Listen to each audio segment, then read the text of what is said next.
Between twinning campuses, branch campuses, satellite campuses, and the like, the industry of higher education has left many wondering if the university has lost sight of the students it was originally purposed to serve.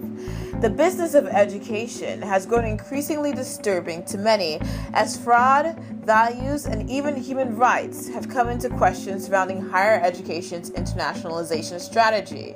A strategy that some, like Dr. Nigel Healy, the Vice Pro-Chancellor at Nottingham Trent University, says needs to be put through a test. Well, if you define internationalization the way I have, which is about preparing students for a kind of global labour market where they need to be able to navigate across these cross-cultural divides and so on.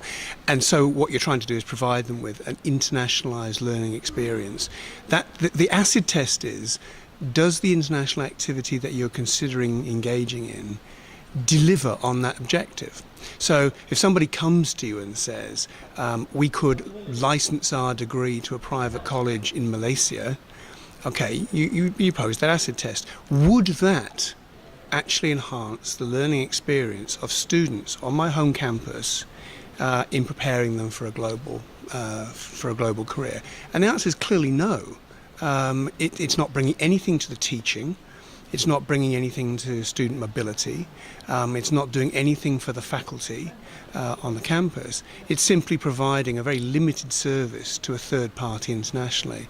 And that's why a number of those activities that my university was engaged in failed that acid test, and we decided over time to gradually withdraw from them.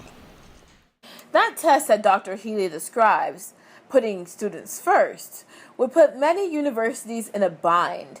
One such example is the Royal College of Surgeons in Ireland, the Medical University of Bahrain, whose record on human rights was tarnished during protests that rang out in Bahrain in 2011. Soon after the Arab Spring protests, there was a government crackdown, and this led to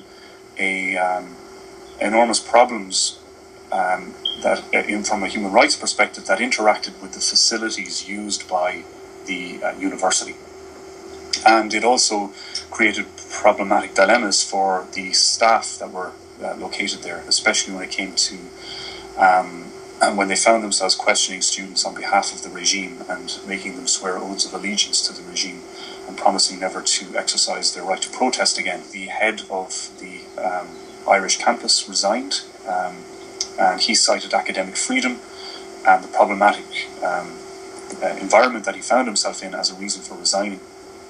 And yet the Irish Medical Council, who were involved in providing accreditation and oversight to this campus, decided to give unconditional accreditation. And this raised serious questions as to how such an environment could live up to Irish standards, and how it could be an unconditional accreditation, because accreditation is a tool for reform, and conditions can be put on it.